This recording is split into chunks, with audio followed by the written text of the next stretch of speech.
Hello, Gemini. Welcome to Dove and Serpent Tarot. My name is Paul. If Gemini is your sun, moon, or rising sign, this is your tarot card reading. Remember to hit the like button, leave a comment, consider subscribing to the channel, especially if this reading resonates with you. It is totally free, does not cost anything. If there's anything you would like me to pray over, or meditate upon, or send positive energy toward, please let me know. Now, this is going to be a general reading, so try to be open and receptive to whatever may come through during our time together. I'm merely the messenger. And I ask you to connect directly with each of these cards and use your own intuition to take you beyond the details that I might provide. And remember, Gemini, that the most important part of any tarot reading is you. And you are this high priestess energy right now. I feel like you are, you're like an antenna for the divine energy, right? I think that there's been a lot of spooky things happening to you lately. I feel like you're having probably a lot of very vivid dreams. You're somebody that takes signs and omens very seriously. Yeah. I think that you have a wide open channel to the divine realm, to the spiritual realm right now. And I think that it's important that you honor that. And I think it's important that you are open and receptive in this attitude of reception. Because it feels like Spirit has big plans for you. Okay? It feels that you are getting a lot of answers to a lot of questions right now. Maybe those answers are giving you more questions, though, you know. But I think you're somebody that likes that. You like the detective kind of stuff. You probably are into that sort of genre of TV or film or books or something, you know. The kind of detective thing, maybe even true crime, something like that. But I feel like you like having questions. You like searching for answers and then having more questions. And I think it's something that allows you to use your kind of, I kind of feel like this intuitive, but kind of this investigative, energy. This very, very curious, right? Very inquiring kind of energy about you right now. So what are you searching for? What is it that Spirit is revealing to you? What is it that you are receiving right now? I feel like there's an increase of knowledge, an increase of wisdom, but also an increase of questions. You know, it's something is building up for you. Next card, Two of Wands. Okay. It could be that we're feeling kind of stuck in that energy right now. That maybe that there has been this increase of the spiritual activity for you, of the dreams and the spiritual downloads, but maybe now there's something has blocked it. Maybe this is it's either you're wishing that they would stop, that things that things would just be, you know, normal, or that things would quiet down a little bit. Or maybe this is the idea that you've kind of stopped getting so many answers, that now maybe the questions are just piling up. And I feel that this is kind of like, okay, time out, stop. You know, my daughter does this when she wants to say no to something. She goes like that. And it's hilarious, but I try to take her seriously, of course. So I feel like this is kind of maybe a stop sign for something. And maybe this is saying that, hey, you're getting answers now, and maybe we need to hold off on asking more questions. Maybe there's something very serious here now that you've uncovered or discovered or have received that we need to really focus on. We don't just want to kind of let this all flow down the river. We need to stop and say, wait, no. This one I really need to look at, you know. Let's see what else we've got here. We've got the Fool energy. Interesting. You're somebody that likes the process. And I feel with the Fool, it is kind of the river keeps flowing. We don't step into the same river twice. Nothing is ever the same the second time we look at it. And I feel like that's kind of the Fool energy. Things are flowing through this is where the phrase, in one ear and out the other kind of comes from, because the Fool is the airhead. The Fool is pure air energy. Likes the experience, likes just what's happening in consciousness right now, and isn't really holding on to anything. See, the Fool travels very light. I think you travel very light. I think with all of this spiritual activity, I feel like we're not really holding on to anything, that it's just kind of flowing. And maybe you're a bit of a medium in life. Maybe you do it professionally. I don't know. I kind of feel that way. Because I feel as if you're channeling a lot of things, but you're trying not to hold on to any of it. And it's just kind of flowing through you, right? And, we could be talking about spiritual, mediumship or channeling or something like that. Maybe you do something like that professionally. Maybe you're a healer or a medium or something, right? Where you're helping others, but you don't want all that stuff to stick to you. We think about this also in relation to the medical field as a psychologist or psychiatrist or as a physician, maybe a metaphysician, right? That you're working to heal others, that you are this kind of operator, and there's almost a detachment there. See, the Fool, very detached. The Fool is this kind of, it's very stereotyped, right? But the Fool doesn't care about anything, right? Fool doesn't hold on to anything, has all these experiences, is involved in all of these things, right? Kind of a Forrest Gump card, if you will. But I feel like that's kind of what you're doing. There's a lot of this channeling going on. Maybe you're a physician. Maybe you're a nurse or a technician of something in the emergency department or whatever. Because I feel like there's a detachment. I feel like a lot of stuff is flowing through you, but you're not holding on to any of it. And it's the detachment or the indifference of the physician or the metaphysician, where you don't want everything to stick to you, right? And that's why, doctors and surgeons and things, they don't get kind of personally attached to the situation or to the patient or anything like that. You know what I mean? That's what I'm feeling. But I almost think here with the Two of Wands that something is stopping you and saying, wait, no, this is something that you do need to hold on to. Okay, let's see what else is going on here. We've got the Eight of Wands in the background position. I wonder if there's a particular answer in life that you kind of have been seeking. Maybe we haven't really even thought of it in a while, right? I see that there's a little bit of anxiety in the Eight of Wands. I feel like this is, in this case, when all of this information, spiritual energy, whatever this is that's flowing through you so quickly,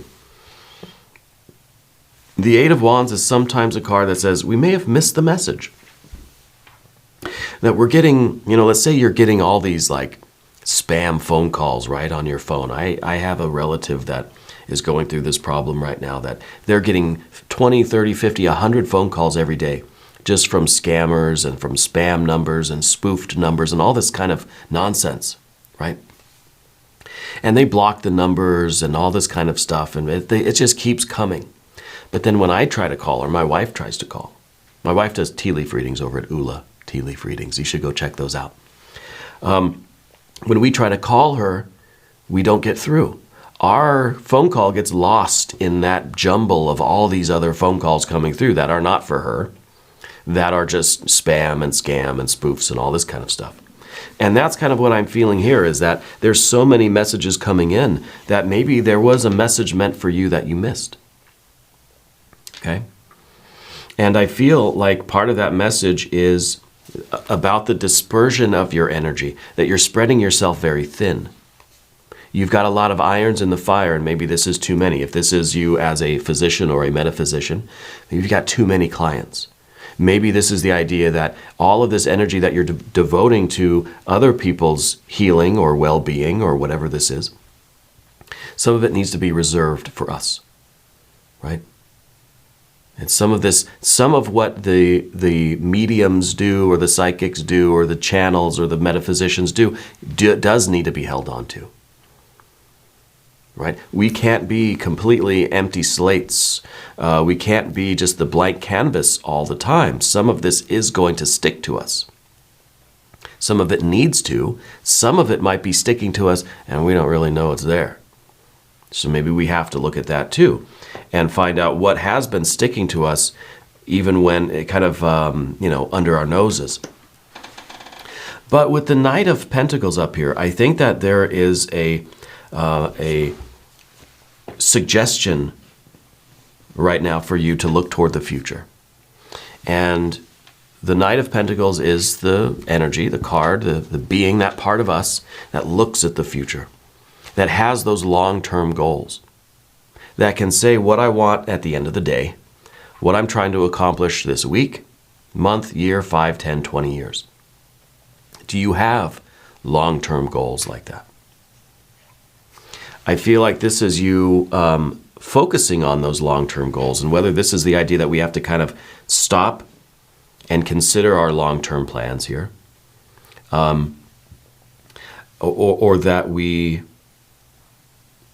maybe are getting close to one of these.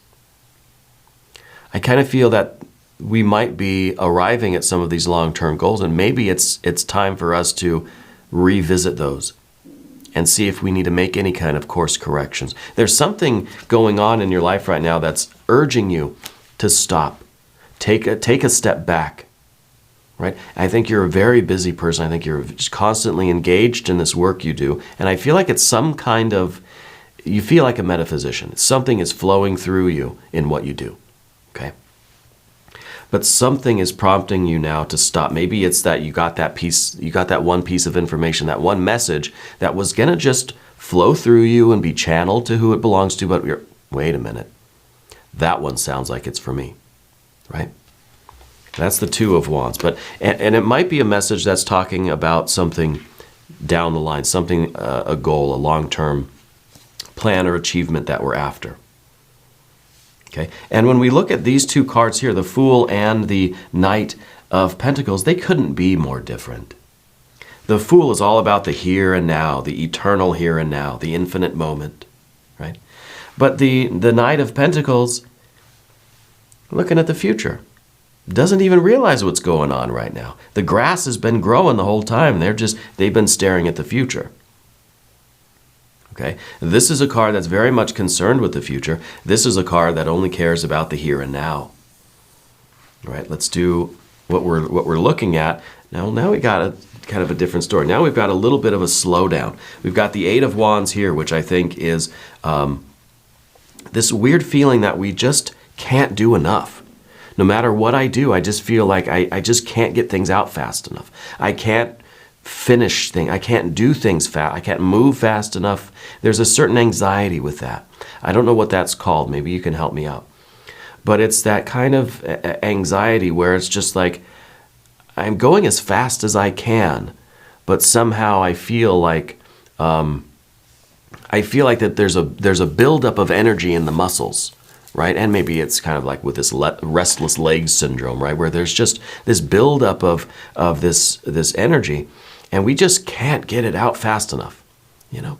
And I've heard artists and things talk about this, where they just almost feel a compulsion to create their art because there's something inside of them that just cannot get out fast enough. And so they're just painting and painting and painting and painting all day, all night, right? And I wonder if that maybe has been familiar to you. Maybe not right now, but maybe in the past. I think right now something is telling you that it's time to slow down a bit. We've got the Eight of Pentacles in the future position. And you're looking at, maybe the Knight of Pentacles is looking at the 8. Usually it's looking at the 10, something a little bit further out. But that's why I say, hey, you know, we're getting kind of closer to shore. And the way I can illustrate this is on a boat. You know, if you've ever been on a boat or driven a boat, piloted a boat, I guess, you know, you can open it up when you're on the open, go fast, right? But then when you're getting closer to your destination, you start to slow down a little bit.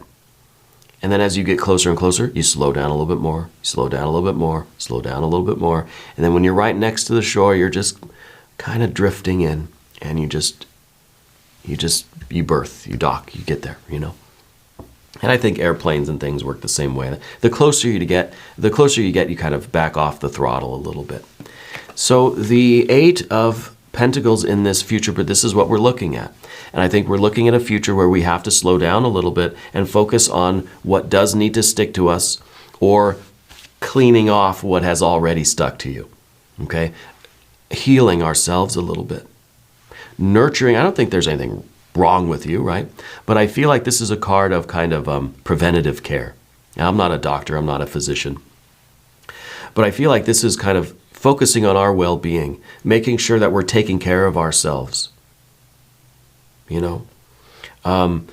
And really looking within and looking toward the future and say, okay, how long am I going to be doing this? What do I want this week to be like?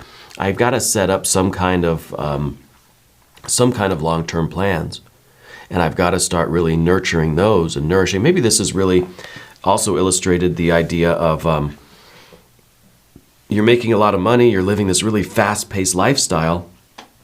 The Eight of Pentacles is then saying, yeah, you can go ahead and live that fast-paced lifestyle. Just put away a little something for later. You know? We're living in the here and now, yes. We're also thinking about later in life, right? The kind of retirement days. But I feel like this is more about the spiritual energy. It's more about your psychic life, to do a psychic cleansing, to do the psychic maintenance, the preventative care on the car. We've got to change the oil every now and again before there's a problem, right? We brush our teeth every day so that we can maybe avoid problems. We do what we can now so that hopefully there won't be problems. Yeah. Let's select the mystery card, bonus card, confirmation card. This is a random card from the Smith-Waite Tarot. This is the factor infinite and unknown. We're going to set it down over here and put Jimbo, the Lizard King, aka Mr. Lizard, right there on top. And we're not going to look at that card until the very end, okay? But if you have a prediction, put it in the comments down below. I love seeing those.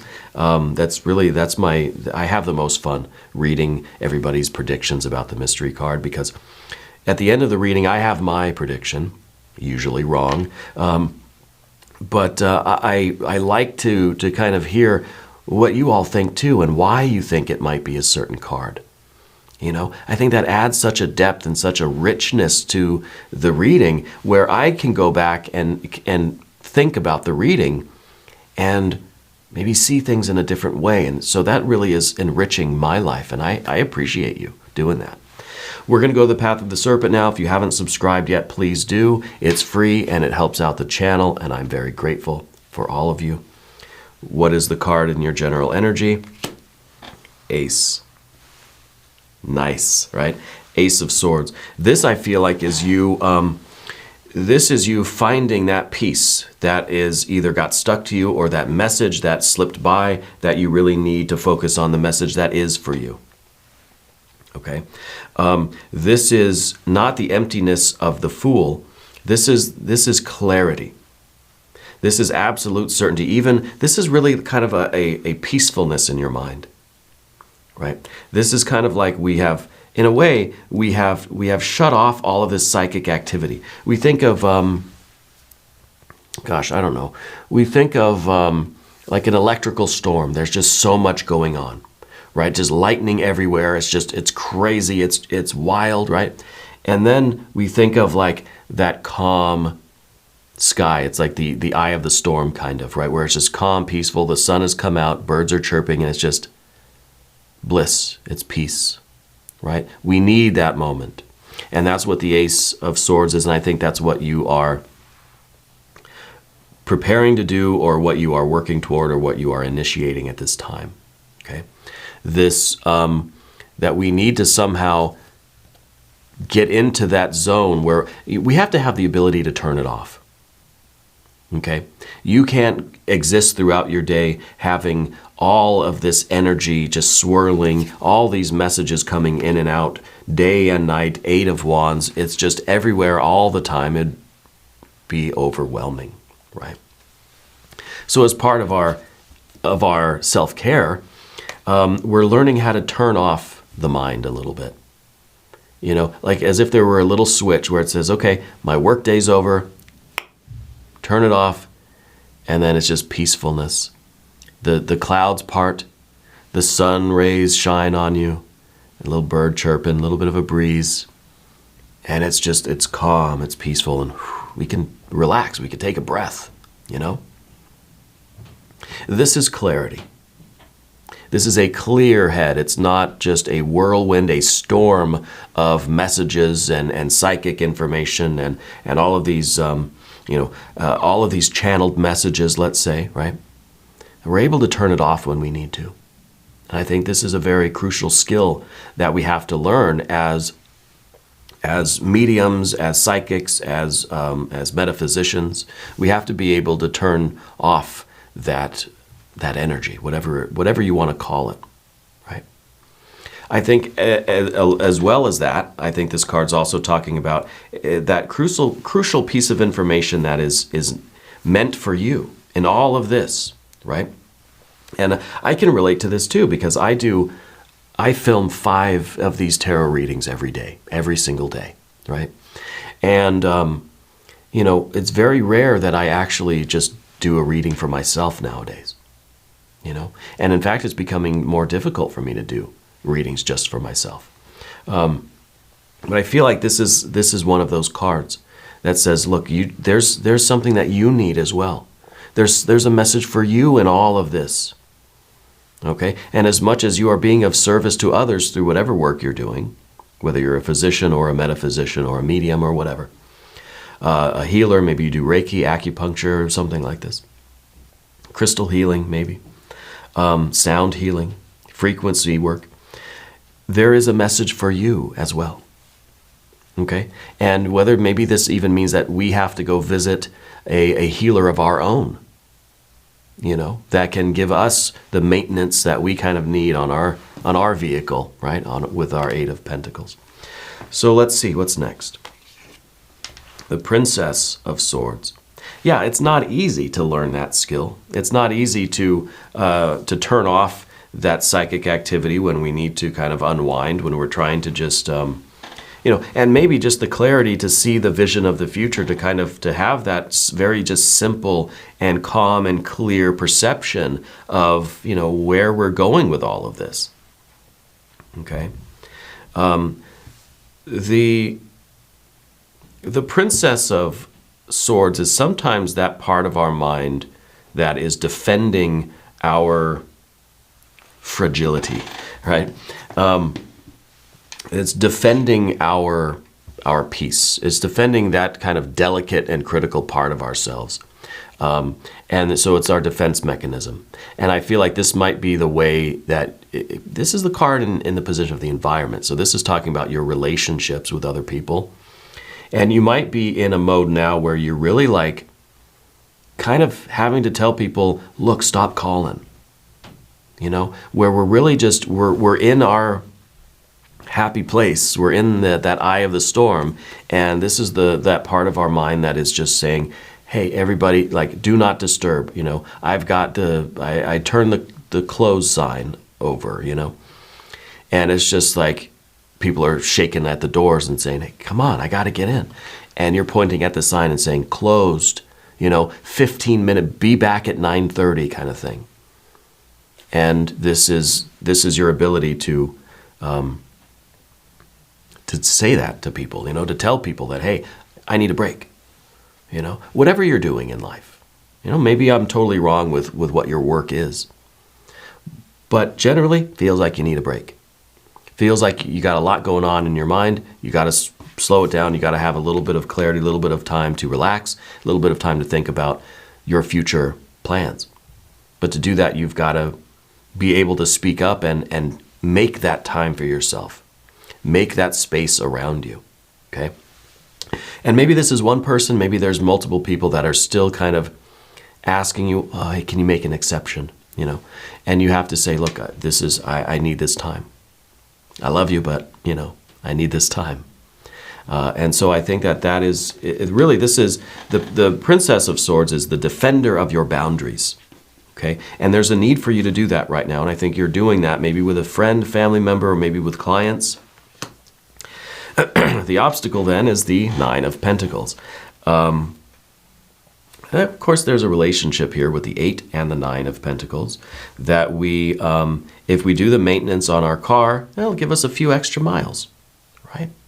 And that's what we want. We want to see progress. We want to see the visible signs of the abundance of what we're doing. We want to see the increase. We want to see the positive effect of what we're doing.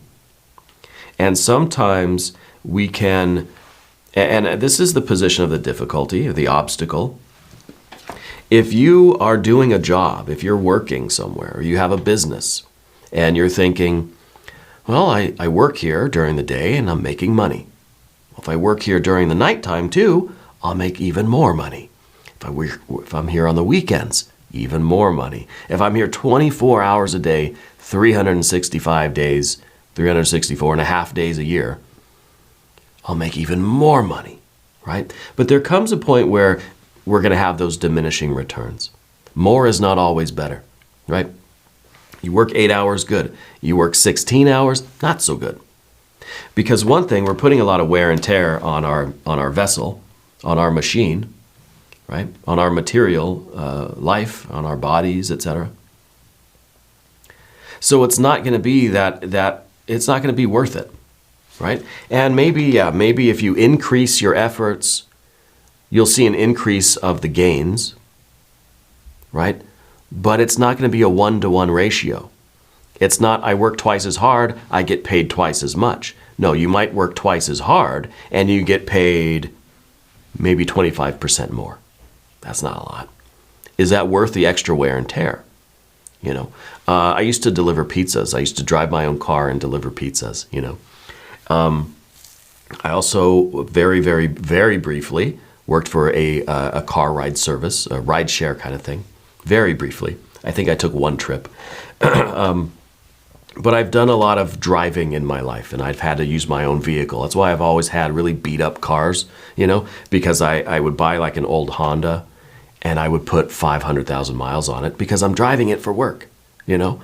And so this makes a lot of sense. And it's kind of like, you know, can you take these extra jobs? Can you stay and do the extra pizzas, or take these other deliveries, or can you take this pizza all the way across town? It's like, well, the wear and tear and the gas that I'm going to spend taking it out there versus what I'm actually being paid to do it leaves me with very, very narrow margins. So it's not worth it for me to do that. I'd rather wait until there's a couple more orders and then take everything at once. That way I make a little bit of money. Otherwise, why am I here? You know what I mean? And it's kind of the same thing with the 8 and the 9 of Pentacles. We have to understand what the ratio is. And this is the position of the difficulty for you. It's difficulty for you not to just keep going more and more and more, harder and harder and harder, because you think that, well, I'm going to make it's going to be even more progress. And I don't know that this is financial for you. It might be. But this is, let's say, whatever the progress is, whatever the visible sign of achievement is for you. If it's happy customers, if it's, you know, the financial payments, whatever it is.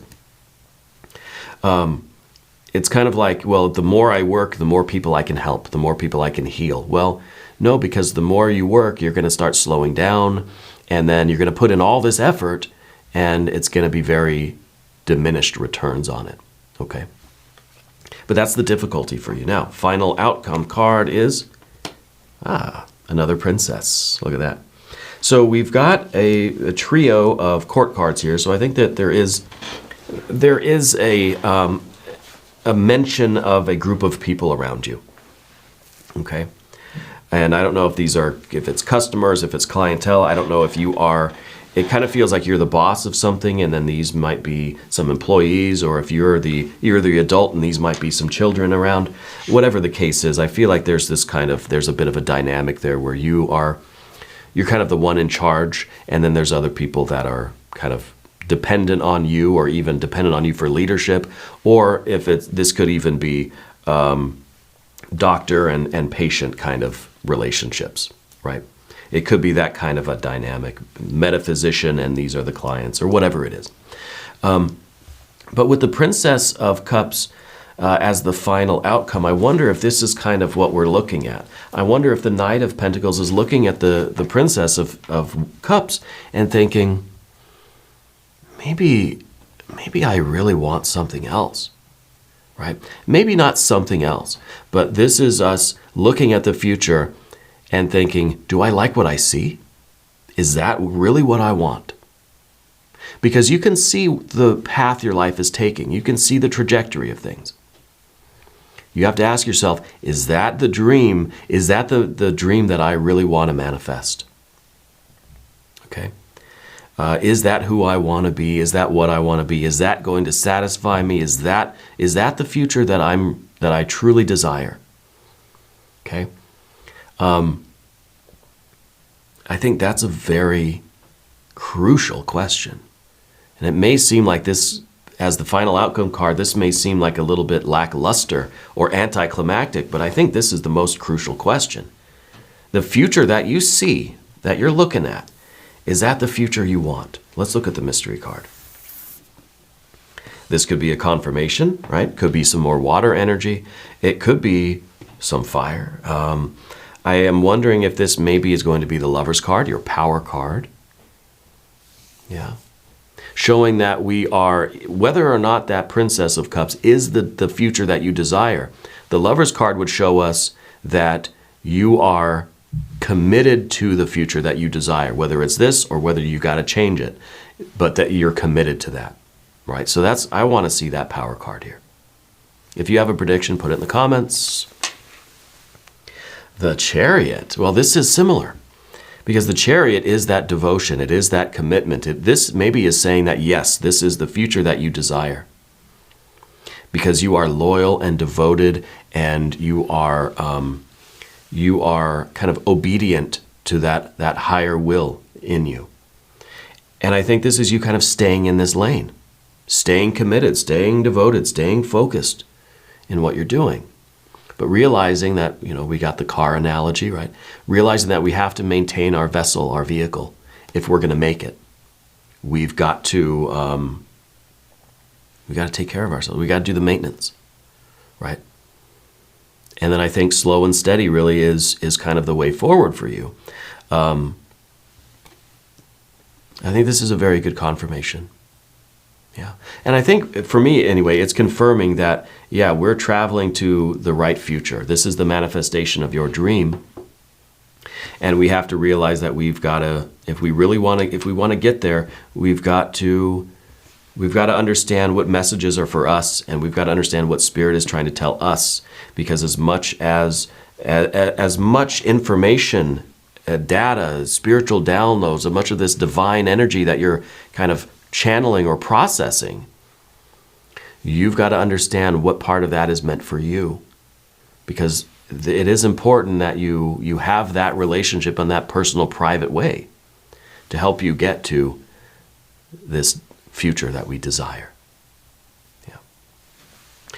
Anyway, we're going to do an extended reading. Click on the link up top, or there's one down below. New readings for Gemini, Monday and Friday, 6 a.m. Chicago time. If you haven't subscribed yet, please do. It's totally free. It doesn't cost anything. And leave a comment. Let me know where in the world you're watching from. I want you to know that you're the most important part of Dove and Serpent Tarot. I thank you and I love you. And we're all in this together.